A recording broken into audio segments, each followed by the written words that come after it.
They're tightening the noose, it looks to me, No problem. on the Iranian regime, and that's a good thing. And I just want to make a point, because this is really an extraordinary time for this country and we, the American people. What makes a great leader, a statesman, and a president? There are many characteristics and qualities that I could list, and I've given a lot of thought to this in recent days, and most of the time, with the passage of time and sober reflection, history will be the judge, and it'll be a good judge. The truth is, contemporary media and academia and politicians are too invested in one outcome or another to be reliable, which is why they're more often wrong than right. Yet there are exceptions. And today we are witnessing an extraordinary leader and president who spent most of his life as a captain of industry, several industries in fact, who gave up an enormously successful career to serve his country, a country he so dearly loves. And in doing so, he overcame unimaginable barriers, political and legal, and an assassin's bullet to save a nation, our nation, in desperate need of a great leader, a nation that was facing domestic ruin and international scorn, a nation led by a ruling class that was incompetent, self-serving, and in some cases hated the very people they were supposed to serve and represent. And that ruling class and its control over the instrumentalities of government and media did all it could to come between we, the people, and this leader, to prevent him from becoming president of the United States. And one day I will expound on this in exquisite detail. But for now, suffice it to say that despite all the aspersions and libels cast at this man, and at those of us who recognize what history will one day make abundantly clear, we Americans are fortunate that Donald Trump is our commander-in-chief. We are fortunate that he came along when he did to lead this country out of a downward spiral, back to greatness. And tonight, where he leads the free world. Now, a lot of people are saying, people who know better, what's the mission? Why are we acting now? And so forth and so on. Ladies and gentlemen, it's just appalling to hear Democrats and commentators and others make these statements when they know damn well what the mission is. We've faced this for 50 years. And Steve Witkoff and Jared Kushner, they were envoys that met with the enemy 3 times to negotiate a deal that was very simple. Give up your nuclear arms, give up your material, stop terrorism, stop slaughtering your people. And what happened? Well, we know what happened because Steve Witkoff told me last week in a radio interview. The Democrats know what happened, the media know what happened, but they ignore it. He said the Iranians were pretending to negotiate, but were obfuscating the whole time. That's what he said. He said the Islamic Republic had enough enriched uranium to make 11 nuclear bombs within 10 days. Do you know why he said that? Because they told him that. They were bragging about it. They had an inalienable right, they told him, to their large stockpile of enriched material and would not give up at the negotiating table what the Americans did not win in the 12-day war last June. That's what they said. The Iranians were, Witkoff told me, the most disingenuous of any people he had ever negotiated with. Even Hamas was more reasonable than the Iranians. He said the negotiators didn't have the flexibility or delegated responsibility to make decisions on the spot. They were hiding the ball. They wouldn't give them a written agreement that he could share with the President of the United States, the Secretary of State, the Secretary of Defense, and our nuclear experts. They were just hiding what they were doing with enrichment and ballistic assets, Witkoff told me, but disguising their research development program. The Iranians even refused to hand over a draft paper with their written position. How earnest is someone who wants to make a deal, Witkoff said, and doesn't want to give you the agreement to read and to share with your decision-making team? The tells were so obvious and just so often. And so after 3 negotiating sessions, they reported back to the president, and he said, Mr. President, they're lying to us. There are deceptions all over the place. The facts are unassailable. And from the outset, the Iranians asserted that uranium enrichment was Iran's right. And they declared They declared their large stockpile of enriched material, approximately 22,000 pounds, that it was off the table for negotiation. This could yield about 11 nuclear bombs if further enriched, and they said it would, and they could do it in 11 days. That's what our president was facing. He was also facing a history with this regime that played Obama for a fool and played the Democrats for a fool and the UN and the Europeans for a fool. That Obama deal, which the president took us out of because he didn't want Iran getting a nuclear weapon, and it ensured that Iran would get a nuclear weapon in 10 years. They violated on May 8, 2019. They violated it on July 1, 2019. They violated it on July 7, 2019. They violated it on September 5, 2019. They violated it on November 5, 2019, November 16, 2019, January 5, 2020. And that was enough. And that was enough. So the president launched, with our allies, Bibi Netanyahu and the Israelis, one of the great, most spectacular military operations we've ever seen, and it's just begun. It's a week old. With the technology, with the resources, with the coordination with another country, with the Air Forces working in symmetry, intelligence in symmetry, the decapitation of the regime within hours, and then the further decapitation as they kept picking new people. Nobody's ever seen anything like this in any war under any circumstances. In 6 days, the establishment of air superiority, the destruction of their command and control centers, the degradation of their missile and drone capabilities, complete naval superiority, nuclear site targeting, the ones they were rebuilding, and new sites we didn't know about, leadership decapitation, sustained precision strikes, air defense shields like we've never seen in human history, systematic targeting.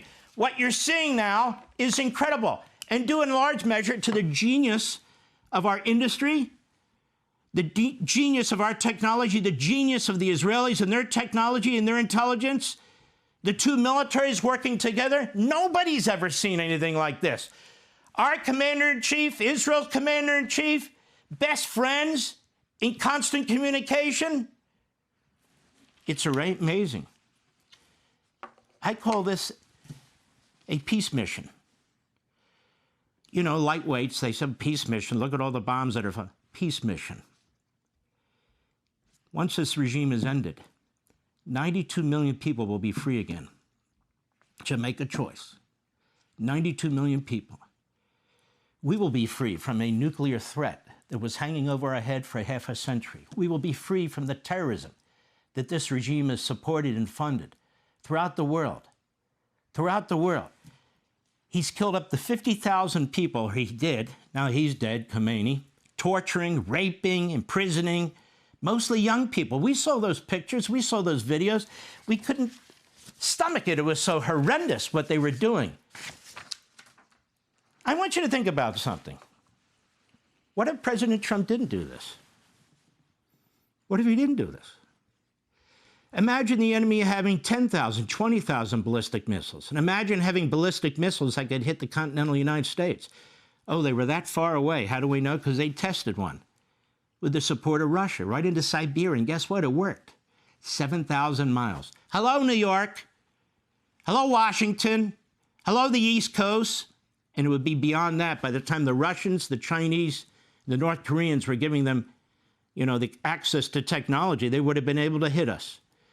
What would we do then? What would we do with 10,000, 20,000 ballistic missiles? You just heard Lucas talk about what's going on with Bahrain. They've attacked 14 other countries, including countries that I thought, that most people thought were their allies. They've hit Qatar, for God's sakes, Saudi Arabia. They even hit Turkey. Azerbaijan. Don't say that fast 3 times. They're hitting whatever they want to hit. Now, ladies and gentlemen, imagine them having nuclear warheads, and if you read carefully, they're also working on chemical warheads and biological warheads. This is a 7th century barbaric, primitive regime. Their fundamentalist ideology of Islamists, jihadist Islamists, is you got to blow away everything that's in the way of you of you, the Islamists, imposing your will on the rest of the world. It could be countries, it could be groups, it could be individuals, it could be entire populations. Why do you think they wanted nuclear warheads? Nobody was bothering them, certainly not in the neighborhood. Why did they want nuclear warheads? Why do they want missiles that could reach our country? I mean, they keep threatening us. They keep telling us they're going to do these things to us. You know, Witkoff and Kushner, they were there. They were bragging about what they had. They didn't care. President of the United States, how many more warnings can he send? One aircraft carrier, another aircraft carrier, bombers, jet fighters. Hey, look, we're serious. Really? Well, we have a right to do all this. What are you going to do about it? Because they believe in death. That's what they believe in, especially ours. Well, now they get to check out their ideology and see where they wind up. And what else, ladies and gentlemen? Well, look at all their allies they had. First of all, a man was just convicted, a Pakistani national charged with attempting to organize an assassination plot against our president on behalf of the Iranian intelligence, has been found guilty of murder for hire in the last 24 hours, and terrorism charges following a jury trial in Brooklyn. The federal jury took 2 hours to convict Asif Merchant, 47, after testimony from a confidential informant, 2 undercover FBI agents who posed as mafia contract killers, wrote the New York Daily News, and they went after Pompeo and Bolton and anyone else they could get their hands on. Don't put up with that. We're red-blooded Americans. You try to take out our president? I'm sorry. That, in and of itself, is an act of war. But they've been working as part of an axis of evil with the Communist Chinese. The Communist Chinese who want to take Taiwan. That island of Formosa has never been part of mainland China. They don't care. They've threatened Japan, Australia. They threatened South Korea, Vietnam, the Philippines, and they threaten us. That's no joke. You want to see a real military? They have a real military. And they were relying on Iran for oil. And more than that, Iran and China. What did they get from Iran, did China? They got cheap oil. 3.4% of China's total seaborne oil comes from Iran. What else? The Belt and Road Initiative. Through 2021, 25-year strategic partnership, China pledged $400 billion in investment in Iran's infrastructure, banking, energy sectors, cementing its role as Iran's primary trade partner. Not anymore. Alternative Energy Corridor. Iran served as a crucial link for China's land-based belt and marine road projects, providing a route that can potentially bypass U.S.-dominated maritime choke points. Not anymore. Geopolitical counterweight. Iran acts as a forward base that helps counterbalance U.S. influence in the Middle East. Did I say not anymore? Yes. Proxy network access. Tehran controls network groups from Gaza to Latin America, offering Beijing a way to disrupt or strain U.S. resources. Mr. Xi must be very, very upset tonight. Maybe he'll take out another one of his generals or something. What about Russia? Well, Iran is a primary supplier of the Shahed attack drones, one-way kamikaze drones, which they've used to kill thousands and thousands of innocent Ukrainians, extensively used by Russia to strike the Ukrainian infrastructure. What else? Iran helped Russia establish a facility in Tatarstan. Have you noticed everything ends in stan over there? Tatarstan, Kazakhstan, and whatever stan, but that's just the point. To manufacture Iranian-designed drones domestically, reducing Russia's reliance on direct imports. Reports indicate Iran has transferred short-range ballistic missiles to Russia for use in Ukraine. Not anymore. That's done. Isn't this positive, by the way, Democrats? Aren't you pleased by this? Aren't you happy this is going on? No, you're probably not. What else? Terrorism. Iran is funded primarily, the primary funder, Hezbollah, Hamas, Palestinian Islamic Jihad, Popular Front for the Liberation of Palestine. What else? All the militia groups in Iraq. What else? The Houthis in Yemen. Terror groups trying to overthrow Bahrain, a big ally of the United States. What else? Terror groups and militia groups in Syria, and even Al-Qaeda.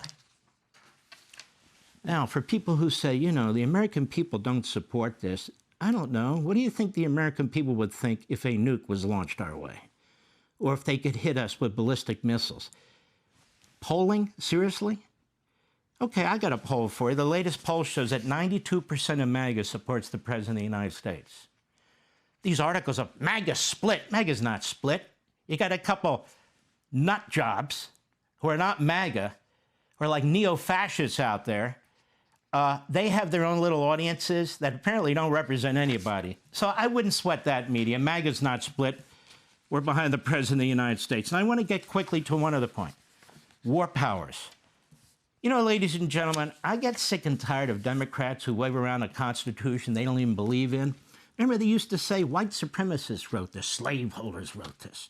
And then they start citing things like declaration of war. Declaration of war. Ladies and gentlemen, we've had 125 military actions since the beginning of this republic and 11 declarations of war, 5 of which were during World War II, and the last one was 1942. Show me anywhere. I challenge Hakeem Jeffries. Show me where in the Constitution that Congress has to authorize military action. Show me. Show me the language. Show me. It's not there. But declaration of war, we know what that means. Because the first draft of the Constitution, you see, ladies and gentlemen, this is what we call Madison's notes. And not one of those knucklehead Democrats have ever read Madison's notes. I know, I'm kind of a nerd. I study this stuff left and right. They took out the phrase make war in the original draft of the Constitution for Congress and changed it to declare war. And then under Article 2, they gave the president the power as commander-in-chief to set foreign policy and national security. No president has ever gone to Congress and say, will you please give me permission to take military action? They may want a declaration of war to sort of back up what they're doing, but on a few occasions.